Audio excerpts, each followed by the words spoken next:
Okay, Assalamu alaikum.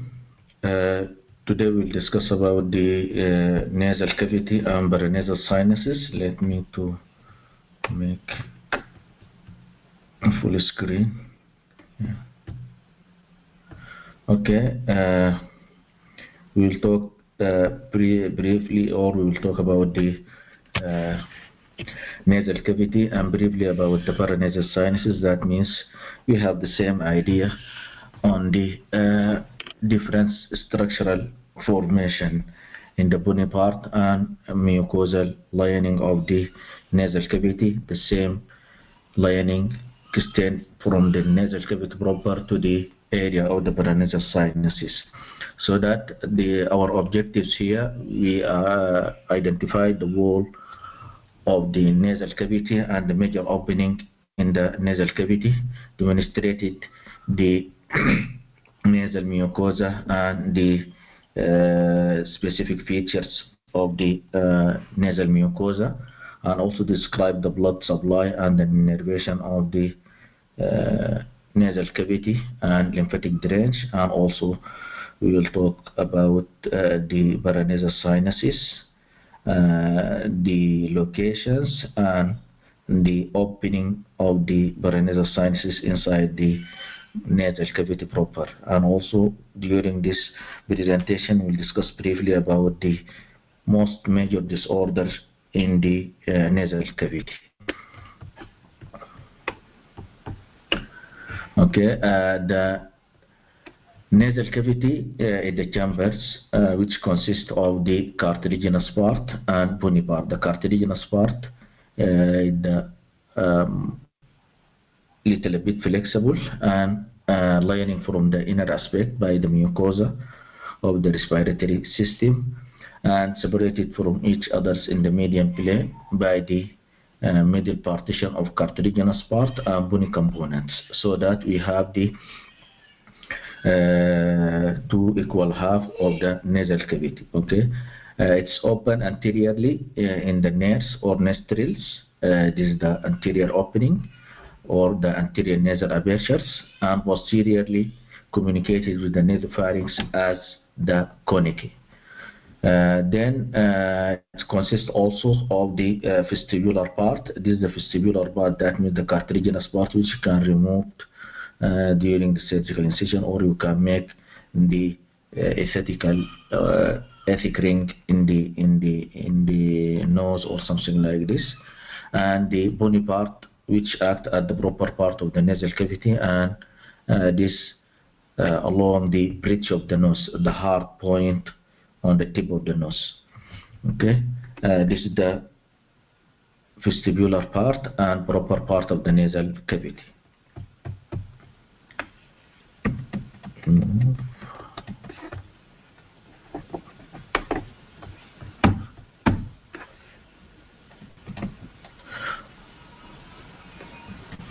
Okay, here this is the nostrils. The nostrils has pyramidal shape, which formed by the U-shaped cartilaginous part in the median plane, and the dilated part is the alar of the nose.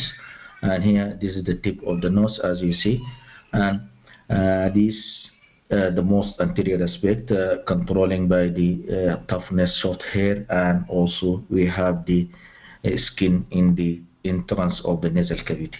So posteriorly we have the bony part, which formed or after regarded on the long posterior aspect, and in the central part we have the vomer bone, and we have the perpendicular plates or the transfer plate of the palatine bone, and here also we have the tragoid plates of the sphenoid bone. That means this is the posterior pulmonary, okay, which form the posterior or the posterior nasal apertures, or you can say the conicae.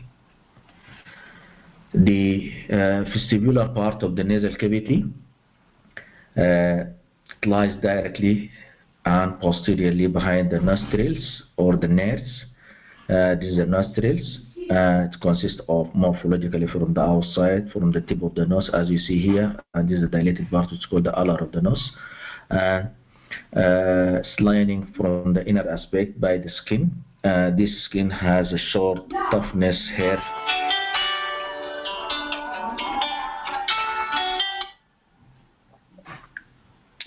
Short hair skin. Okay. The proper nasal cavity consists of the floor along the hard palate. As you know that the hard palate consists of two bony parts, the maxilla anteriorly, and posteriorly we have the horizontal plate of palatine bone. Okay, and then the roof, which consists of the body of sphenoid bone from the posterior to the anterior directions, and then we have the cribriform plate of sigmoid bone, which is responsible for transportation of the processing from the olfactory nerve. And here, as you see, we have the frontal bone, part of the frontal bone, and most anteriorly we have the frontal or the nasal bone and the cartilaginous part of the vestibular part of the nasal cavity. So the roof and the floor, we have the maxilla in the floor and most anteriorly, and most posteriorly we have the horizontal plate of palatine bone. That means we have two bones share in the formation of the floor of the nasal cavity. Then in the roof we have the body of sphenoid bone, the cribriform plate of sigmoid bone, and the frontal bone, and most anterior, which form the roof, the nasal bone, which called the bridge of the nose. So also we have the floor, roof, and we have the medial wall and the lateral wall. The medial wall, that means the nasal septum. The nasal septum is formed by the perpendicular plate of sigmoid bone, as you see here, and also is formed by the bony part, another bony part which is called the vomer bone. The vomer bone is the septal bone, and most anteriorly we have this part of the cartilaginous, or we have this cartilaginous part. Okay. There is another contribution along the medial wall or the septum. We have the part of sphenoid bone, as you see here, and we have also part of maxilla, as you see here, and also we have the part of the palatine bone shared in the formation of the septum of the nasal cavity. So generally we have the two bony part and cartilaginous part, and we have the small part from the sphenoid bone, palatine bone, and maxilla. So this about the lateral, about the medial border or the medial wall. Here we have the lateral wall of the nasal cavity, which is a little bit complicated more than the other structures. Then this consists of maxilla most anteriorly, as you see here, and we have the lacrimal bone in the most anterior, or in the most anterior aspect of the lateral wall, and also we have the inferior conicae, which act as a separated bone attached on the lateral aspect of the lateral wall. So we have also the processing from the sigmoidal bone, which called the superior conicae and middle conicae. So the another part of the palatine bone, which called the perpendicular plates of palatine bone. We have the horizontal plates or transverse plates, and we have the perpendicular plate of sigmoid of palatine bone, occupy the most posterior aspect of the nasal cavity and related to the posterior nasal apertures and also to the wall medially and laterally. Then finally we have the medial pterygoid blades, the most posterior aspect, in the most posterior aspect as you see here. Okay, so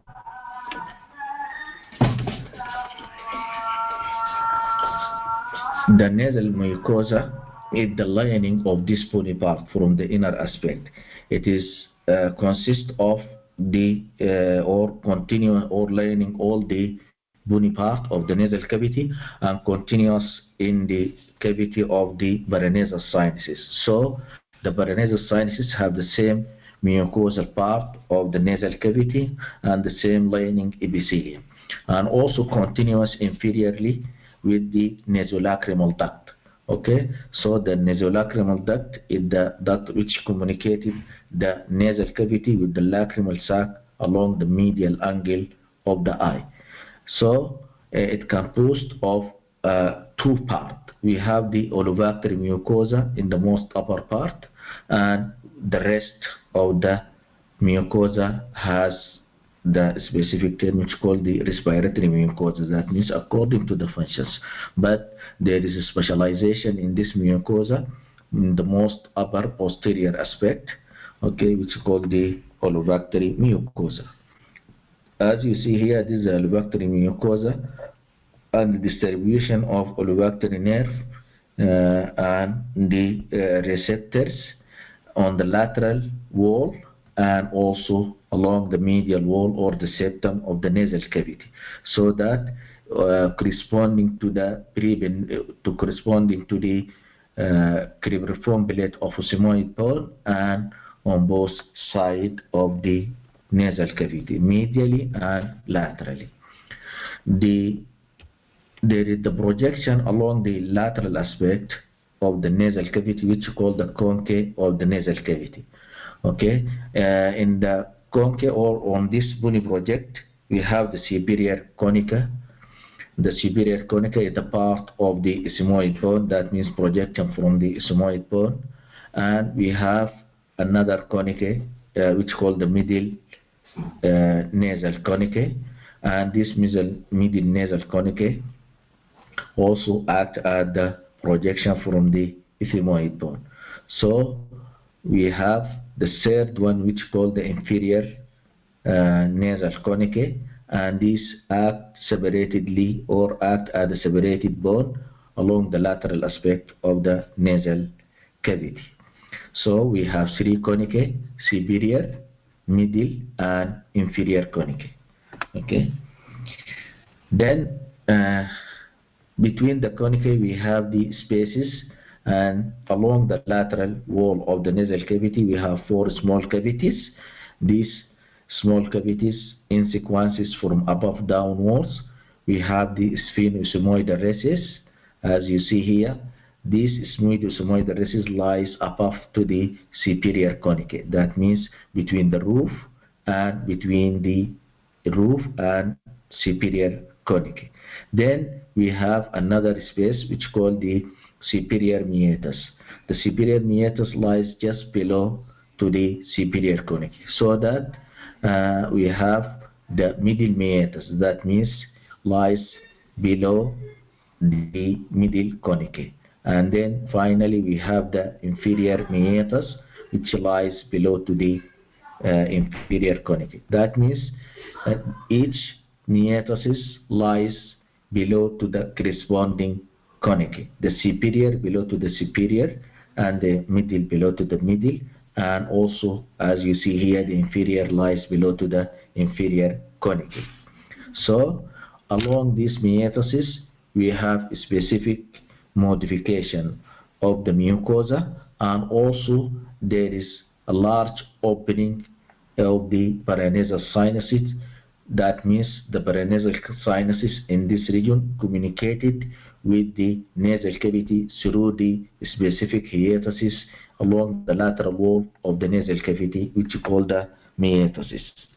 Okay, the anatomical features in the meatus we have the meat, or we have the semilunar hiatus, that means concentric shape, okay, along this area in the yellow color, okay, and this give opening for the frontal sinus, and also give opening for the maxillary and ethmoidal sinuses, anterior ethmoidal sinuses. That means it's a large area, and the opening of the frontal or maxillary sinus most clearly and direct open in the area of the semilunar hiatus. Then another open or another features of the metastasis, we have the bulging of the mucosa, which is called the bulla ethmoidalis. The bulla ethmoidalis is the mucosal bulge above to the semilunar groove, that means just above the concentric shape of the mucosa, and consists of the opening related to the middle and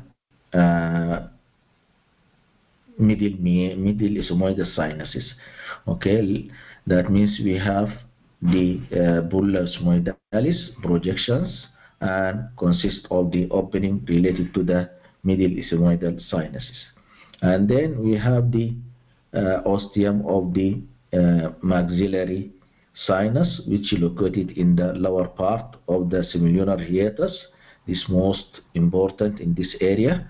And also we have another opening in the inferior meatus, which communicated the nasal cavity with the lacrimal gland, or with the lacrimal secretion from the lacrimal sac through the nasolacrimal duct. Okay, and then in the most superior aspect, as you see here, we have this opening which related to the sphenoidal sinuses and open into the sphenoethmoidal recess, that means between the roof and the superior conicae.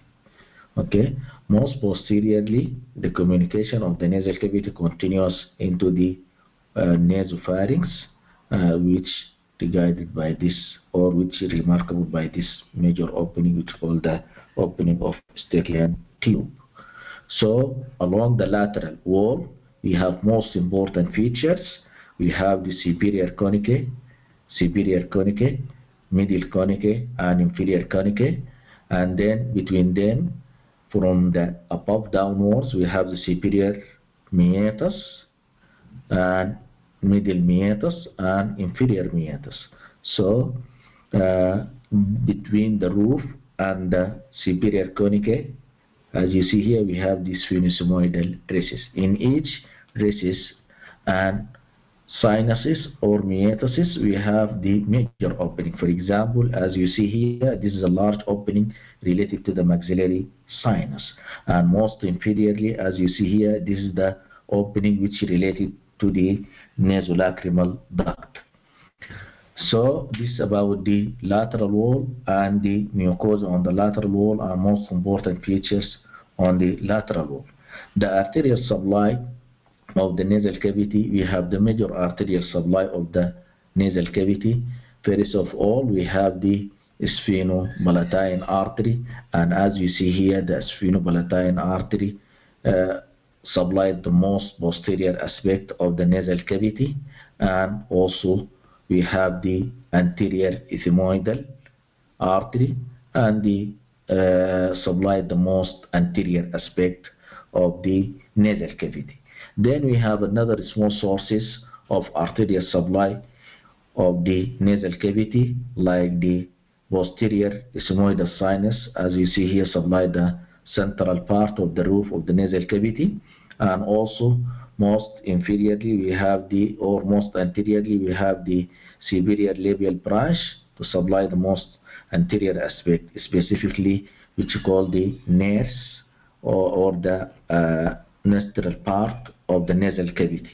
And then we have also the greater palatine artery, which supply the most inferior aspect and the most anterior part of the floor of the nasal cavity.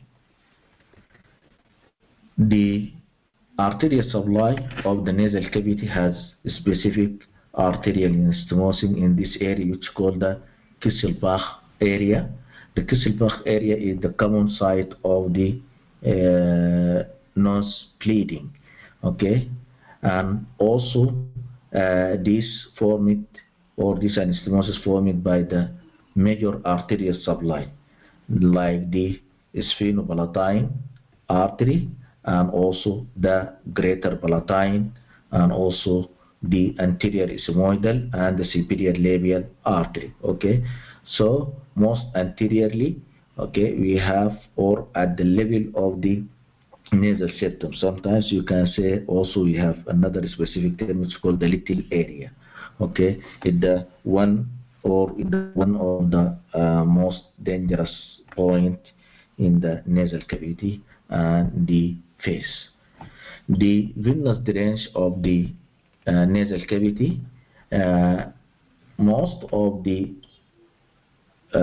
internal part of the nasal cavity drainage by the corresponding arterial supply or by the vena comitant of the corresponding arterial supply and drainage to the arteries which related to the area of the cricoid plexus in the infratemporal fossa or the cranial cavity, the cavernous sinuses, and some of them drainage externally through the angular facial artery and the ethmoidal veins,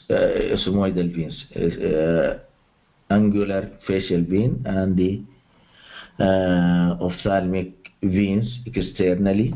As you know that the facial vein continues to drainage into the external jugular vein. The innervation of the nasal cavity, the nasal cavity generally innervated by the anterior ethmoidal nerve, and this anterior ethmoidal nerve has two major branches internally and externally which supply the mucosa until to the skin on the nose externally. Then also we have another source of innervation most posteriorly which called the posterolateral nasal branch which originated from the trigopalatine ganglion and the greater palatine nerve which provide the mucosa from the posterior part of the lateral wall of the nasal cavity, and this consists of the sympathetic and parasympathetic innervation for the secretion or secretory area in the mucus or in the mucosa of the nasal cavity. This is the posterior superior labial nasal branch and the distribution as you see here, and this is the major innervation, the anterior ethmoidal branch which is divided into the external one and the internal one to supply the most anterior aspect. That means generally we have the major artery, a major nerve to supply the posterior aspect and one to supply the anterior aspect. Anterior ethmoidal for the anterior aspect and the posterior superior labial branches to supply the most posterior aspect of the nasal cavity and also the septum. As you see here, this is the lateral wall, and here this is the related to the medial wall of the nasal cavity. Okay, so that this in general innervation. Okay, the innervation actually or most of this nerve supply in the branches from the from the maxillary and ophthalmic branch, okay, for the sensation and the secretion in this area, while the trigopalatine ganglion is the mucosecretion for the glandular tissue along the mucosa of the nasal cavity. The special sensation is the olfactory nerve, and as you see here, the olfactory nerve send the receptors in the mucosa, and these receptors receive the specific sense and then transported through the cribriform foramina along the olfactory bulb and continues posteriorly as the olfactory nerve. Do you have any questions here? Okay, then we will continue.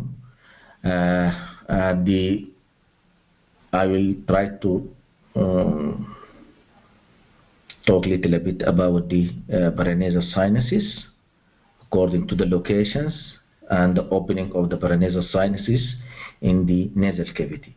The paranasal sinuses has a different size and also has a different location according to the position in the bony part. Okay, that means the name comes from the bone which related to the sinus. Okay, and also we have single sinuses and pair sinuses. The single sinuses of the paranasal sinus, we have the sphenoidal sinus. The sphenoidal sinus located in the body of the sphenoid bone and open into the sphenosigmoidal recess between the roof and the superior conicae. Then we have the frontal sinus, commonly in the single sinus, but you can find it or you can find at the separated sinuses sometimes.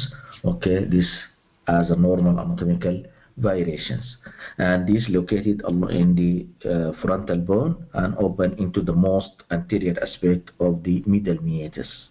Okay, the site of the opening has a specific term. It's called the infundibulum of the middle meatus. Then we have the pair sinuses. The pair sinuses, we have the sigmoidal sinuses. Sigmoidal sinuses located in the sigmoidal bone, and according to the position, we have the anterior, middle, and posterior. The anterior sigmoidal sinus open into the front of the middle meatus by the separated opening, and the middle ethmoidal sinus open into the central of the bulla ethmoidalis of the middle meatus, or maybe open with the posterior ethmoidal sinus into the superior meatus as a single opening. Then we have the posterior ethmoidal sinus, as we mentioned it, maybe it's open direct into the superior meatus. That means in the superior meatus we have opening related to the posterior sigmoidal sinus, while the middle meatus had a huge number of openings. We have the opening for the frontal sinus and the opening of the sigmoidal sinus, and also the opening of the anterior sigmoidal sinus and middle sigmoidal sinus. Then the maxillary sinus located into the maxilla, and they are large sinuses and also open into the semilunar hiatuses of middle meatus. They are commonly or in the common site of the sinusitis, and also had a large opening without valve. That means direct open into the middle meatus. That means according to the sinuses, we have the frontal sinuses open into the middle meatus, the sigmoidal sinuses, the three sigmoidal sinuses, okay, the posterior, middle, and anterior, and these open most of them in the superior meatus and the middle meatus, and the largest one, as you see here, the maxillary sinus, which open into the middle meatus.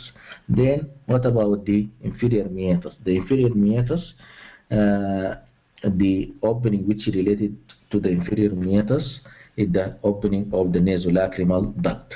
Okay, as you see here, this is the view of the position of the sinuses or the location of the sinuses in the frontal bone and on both parallel with the nasal cavity, as you see here. That means para, ethmoidal sinuses, and maxillary sinuses. Okay.